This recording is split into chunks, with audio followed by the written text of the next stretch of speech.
안녕하세요, 여러분. 콩팥이 나빠지면 피가 많이 부족하고 빈혈이 심해진다는 거 혹시 알고 계세요? 제 영상, 콩팥에 대한 영상에 사람들이 아주 관심을 많이 보이셔서 저도 계속해서 이 부분에 대해서 영상을 좀 더 만들어야 되겠다 지금 계획을 하고 있습니다. 오늘 말씀드릴 거는 여러 가지 수치, 콩팥 검사에서 나타나는 수치가 개선될 수 있는지, 그 수치는 어떤 의미를 지니는지 하고, 특별히 빈혈에 대한 이야기를 하려고 해요. 한방에서요, 그 콩팥을 좋게 해주는 대표적인 아주 표준적인 방제로 육미지왕탕이나 팔미지왕탕이 있는데요. 이거를 지금 콩팥이 나쁜 사람들한테 쓸 수 있다 그런 뜻은 전혀 아니니까 여러분 그렇게 듣지는 마시고요. 제가 그냥 설명 자료로만 쓰겠습니다. 육미지왕탕이나 팔미지왕탕에 공통적으로 들어가 있는 약재가 숙지황이 있어요. 숙지황이 한방에서 피를 만드는 보혈제로 제일 좋은 약으로 통하거든요. 그게 들어가 있는 게 여러분 참 신기하잖아요. 그러니까 그 옛날 사람들도 콩팥이 나빠지면 신기능이 떨어지면 빈혈이 있다라는 거를 알고 있었던 거예요. 그게 이제 현대의학에서 그 골수 자극 호르몬이라는 거를 찾아냈는데요. 그게 EPO라고 해가지고요. 에리스로포에틴이라고 하는 호르몬이에요. 그게 콩팥에서 나오는 골수 자극 호르몬이거든요. 본래 피에 이제 주성분 제일 많은 중요한 게 적혈구잖아요.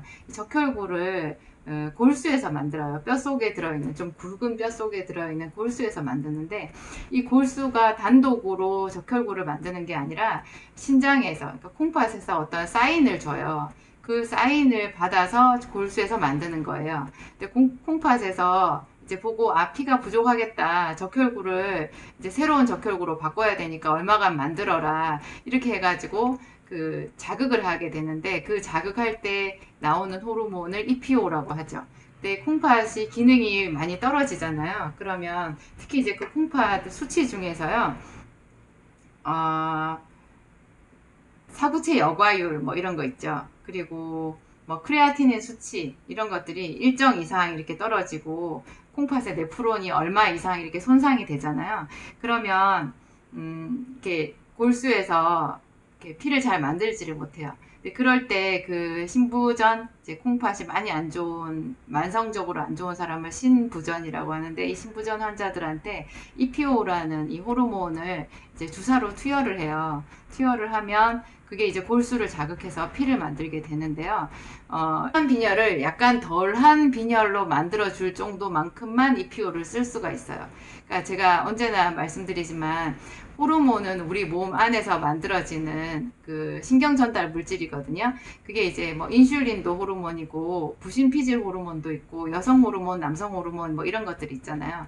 이 호르몬을 약으로 쓸 때는 굉장히 조심해야 돼요. 이게 몸 속에서 체내에서 만들어지는 거는 괜찮은데 외부에서 이걸 넣어주게 되면 밸런스가 깨져가지고요. 굉장히 몸에 어떤 위해를 가할 수가 있어요. 그러면 EPO 이런 거를 이제 주사로 넣어줘서 빈혈 수치가 아예 완전히 빈혈이 없는 정상 수치로 오를 만큼 쓸 수 있으면 참 좋잖아요. 주사를 쓰게 되면 적혈구 증가증이라는 게 생겨요.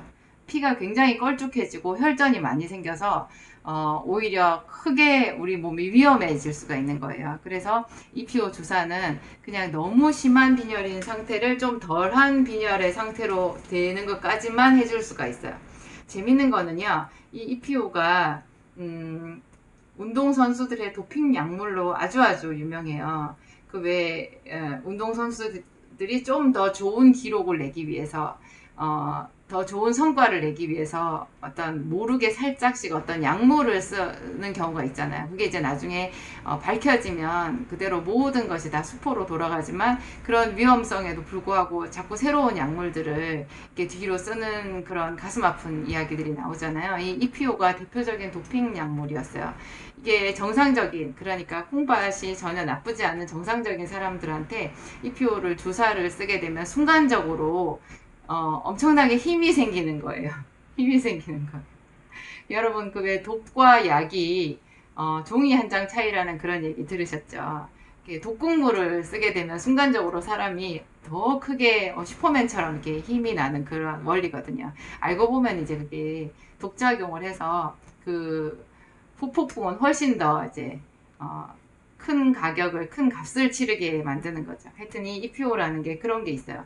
그러니까 평소에 콩팥 기능이 정상인 사람들은 이 골수 자극 호르몬이라고 하는 EPO가 항상 적시에 이렇게 분비가 되어서 우리 몸의 피가 항상 적정 수준, 건강한 수준을 유지할 수 있게끔 그렇게 해준다는 거죠. 콩팥이 너무너무 고마운 기관인 거예요. 근데 이 콩팥이 나빠지게 되면 이런 피도 만들어지지 않고 피가 적어서 또 피 자체도 이제 노폐물도 잘 걸러지지도 않고 적혈구, 신선한 적혈구가 잘 생성도 되지 않고 이렇게 되니까 나중에 이 콩팥에 의해서 이제 2차적으로 간도 나빠지고 심장도 나빠지고 그래서 혈관계, 순환기가 전부 다 이제 손상을 받게 되는 그런 일이 생기게 되죠. 콩팥이 한번 나빠지면 좋아질 방법이 없다고 그렇게 다 정설로 알려져 있어요. 저도 지금까지 그렇게 알아왔고 저한테 생기산을 먹고 이 콩팥이 나빠진 분들이 좋아졌을 때 제가 제일 놀랬거든요. 그분들이 이제 병원에 열심히 다니시잖아요. 본인이 몸이 많이 안 좋으니까 이제 병원에서 집중 관리를 받으시는 분인데 이제 저에게 생기산과 비타민을 이제 조심스럽게 먹으면서 병원 가서 이제 검사를 하신 건데요. 이제 몸으로도 좋다는 걸 느끼지만 병원에 가서 이러한 수치들, 그러니까 제가 아까 말씀드린 GFR이라고 해가지고 사구체 여과율, 그 다음에 뭐 크레아티닌 수치 이런 거 있잖아요. 그리고 번이라고 해갖고 BUN 뭐 이런 수치들이 있는데요. 이게 이제 대표적으로 병원에서 콩팥의 기능이 어느 정도 되는지를 참고할 수 있는 그런 검사 수치들이거든요. 근데 이 수치들이 절대로 좋아지질 않아요. 한번 나빠지면. 그래서 사구체 여과율 같은 경우, GFR 같은 경우에는 정상인은 한 100 정도를 보거든요. 120 정도가 이제 제일 좋고, 보통 100보다 좀 안 되거나 많거나 이제 이 정도를 정상으로 보는데, 신기한 거는요, 이게 한 거의 50 가까이 한 절반 정도로 떨어질 때까지도 표시가 안 난대요, 겉으로. 예민한 사람은 좀 알 수도 있겠지만 콩팥이 그렇게 간보다 더 대단한 침묵의 장기라고 하거든요. 웬만하면 자기가 버텨요. 근데 이제 겉으로 증상이 나타났을 때쯤에는 이제 거의 건강했을 때 절반 이하로 이제 기능이 떨어져 있는 거죠. 사구체가 망가져 있는 거죠. 그렇게 되면 이제 속절없어요. 어떤 약을 쓸 수도 없고 병원에서는 이제 정기적으로 검사만 하고 더 나빠져서 이제 그 투석을 하는 그것만 기다리게 되는 거예요. 이런 말을 쓰기도 사실 죄송하지만 병원에서 마치 투석하기를 기다리는 것처럼 그런 구도가 만들어져요. 병원 가보신 분들은 다 아실 거예요. 계속 검사만 하거든요. 그리고 혼내요. 이게 수치가 나빠지면. 그리고 또 음식을 뭐 식이요법을 어떻게 하라고 이렇게 해주는데 아무도 그 방법대로 식이요법을 지킬 수가 없어요. 예를 들면 그 당뇨 환자들이 혈당을 좋게 해주는 방법 안 먹으면 되잖아요. 안 먹으면 혈당은 좋아져요. 그런데 어떻게 안 먹을 수가 있어요? 그건 죽자는 이야기지. 혈당 잡으려다가 사람 잡는다고 제가 그 얘기를 자주 하거든요. 물론 적게 먹고 식이 조절은 해야 되지만 너무 이 혈당을 잡으려고 하다 보면 특별히 음식량을 줄여도 혈당이 잘 조절이 안 되는 사람들이 있어요. 어느 정도는 내려가겠지만 그런 분들 계속해서 그 먹는 걸로 가지고 끝까지 그 혈당을 조절하려고 하다가 정말 쓰러질 지경이 되는 거거든요. 그냥 온 전신의 세포들이 다 영양실조예요.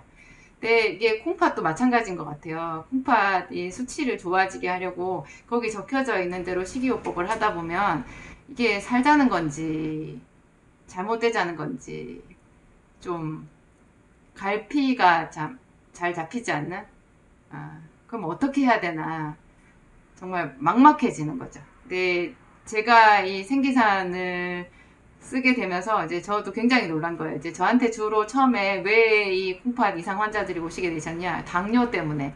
이제 이게 체내 노폐물을 없애주는 거고 염증을 치료하는 작용이 있다고 제가 유튜브에 올려드렸더니 이제 사람들이 이제 당뇨 합병증 이런 거 있는 분들이 오신 거예요. 근데 당뇨 합병증에 상당히 많은 부분이 콩팥 이상이거든요. 어떤 분이 당신이 콩팥이 망가져서 투석을 받고 있는데 저한테 그걸 숨기셨어요. 투석을 받고 있다고 하면 제가 약을 안 줄까봐. 그래서 저한테 거짓말을 하시고 생기산을 가져가서 드셨는데 굉장히 좋아지신 거예요. 나중에 저한테 사실을 얘기를 하시더라고요. 저도 굉장히 무서웠지만 또 그분의 그런 신뢰에 대해서 제가 경의를 표했어요. 어떻게 그렇게 저를 믿고 그 약을 먹어보실 생각을 했냐. 이제 그분은 달리 방법이 없으니까 이제 모든 책임은 당신이 지기로 하고 이제 몰래 드신 거죠. 약을 병원에도 비밀로 하고 저한테도 비밀로 하고 그렇게 약을 드셨는데 그 뒤로 이제 애매한 분들이 많잖아요. 예를 들면 혈뇨, 단백뇨 이런 거 나오시는 분들 그런 분들이 이제 생기산을 먹고 한 3, 4개월이면 혈뇨, 단백뇨가 거의 없어지거든요. 그러면 병원에서 검사받고 아주 기쁜 소식을 저한테 전해주시는 거예요. 제가 작년에 그래서 이 콩팥에 대한 영상을 올릴까 하다가 미뤘었거든요. 좀 더 많은 사례가 올 때까지 기다리자.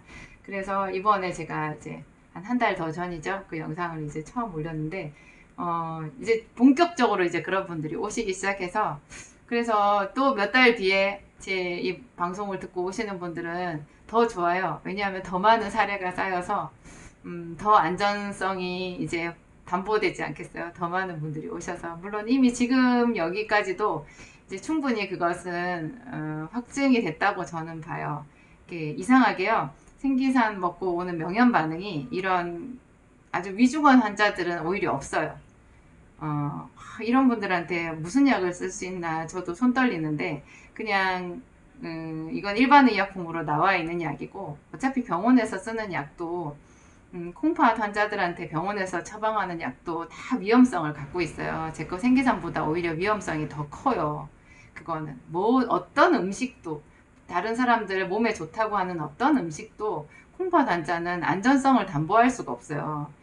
남들이 다 좋다고 하는 것조차도 이제 그런 상황에서 이제 절박하니까 이런 비타민 요법이랑 같이 하게 되는데요. 저한테 오시는 분들한테 제가 처음에 시작을 할 때는 뭐 투석을 하시는 분들도 많이 오셨거든요. 그런 분들한테 시작을 할 때 불안하면 처음에 생기산을 하루에 3포 먹지 말고 한 2포로, 한 포나 2포로 시작하라 그래요. 그리고 어떤 몸에 거부 반응이 있는지 느낌이 있는지 보고 한 달마다 꼭 병원 가서 검사를 해보시라고 그래요. 여기는 제가 있는 곳은 약국이고 여기는 병원이 아니라 관리는 병원에서 받으셔야 되거든요. 이러한 생기산은 저한테 와서 드시더라도 저는 병원의 검사를 적극적으로 권장해요. 그냥 제 약만 먹고 다 낫는다 이렇게 절대 말씀드리잖아요. 꼭 병원 가서 중간중간 검사해서 체크해 보시고 수치 점검하고 그러면서 이제 살펴보는 거죠. 계속 보는 거죠. 제가 비타민 종류는 마그네슘은 처음에 쓰지 않아요. 저는 항상 생기산에다가 비타민 B, C 이렇게 3가지를 쓰거든요. 비타민 B는 100으로 쓰고 비타민 C는 고용량 요법 하루에 6000ml 이상을 하고 마그네슘 토코페롤 들어가 있는 제제까지 같이 쓰는데 그러니까 비타민 B 100 비타민 C 고용량, 그다음에 마그네슘 토코페롤 들어가 있는 알약 이렇게 3가지 하고 이제 생기산을 같이 쓰게 되는데요. 이렇게 콩팥이 많이 안 좋은 분들한테는 제가 마그네슘은 처음에 시작하지 말라 그래요. 이렇게 콩팥이 안 좋은 분들은 어떤 좋은 거를 먹어도 이 반응이 굴절될 수 있거든요. 나쁜 방향으로 가버릴 수가 있어요. 그래서 먹을 수 있는 걸 최소한으로 줄이는 게 좋죠. 그래서 생기산 하루에 한 2번, 뭐 원하시는 분은 처음부터 3번 해도 돼요. 네, 한 2번으로 시작하고 그 다음에 여기에 비타민 C를 꼭 같이 하라 그래요. 비타민 C도 생기산 먹을 때마다 하나씩 그래가지고 만약에 생기산을 2번 먹으면 비타민 C도 하나씩 같이 2번을 먹는 거예요. 그래가지고 이제 나중에 생기산이 3번으로 늘면 비타민 C도 하나씩 3번으로 느는 거고 이게 이제 한 일주일, 2주일 지나서 느끼신대요. 일주일만 먹어도 5일만 먹어도 훨씬 몸이 투명해지는 느낌, 가벼운 느낌, 소변 색깔도 투명해지고 달라진다고 하시더라고요. 신기하죠? 정말 신기해요. 이게 혈관을 청소하고 어떤 노폐물을 정화시키는 그런 작용이 있는 약인데요. 이게 혈관을 청소해 준다는 걸 제가 협심증 환자 때문에 알게 돼가지고 심장병 환자 때문에 알게 돼서 이제 그걸로 유명해지게 됐는데요. 이게 콩팥에 그렇게 좋은 거예요. 제가 이렇게 막 말해도 되는지 모르겠어요. 이렇게 말해도 되는지. 근데 분명히 저희 약국에 오신 분들은 그래요. 그래요. 제가 조금이라도 위험하다 싶으면 용감하게 이런 방송 못 하겠죠. 여러분 제가 약사거든요. 아주 조심해서 한 발 한 발 나가고 있어요. 누가 저를 비난하실지 몰라도 저는 약국에서 쓸 수 있는 오히려 병원에서 쓰는 약보다 훨씬 더 안전성이 담보되었으니까 일반 의약품인 거고 그거를 제 약사의 영역 안에서 조심스럽게 써보고 있는 거고 그래서 지금 여기까지 온 거예요. 여러분 두려우시면 절 찾아오지 마시고요. 한번 해보겠다라고 생각이 드는 분들은 해보시기 바랍니다.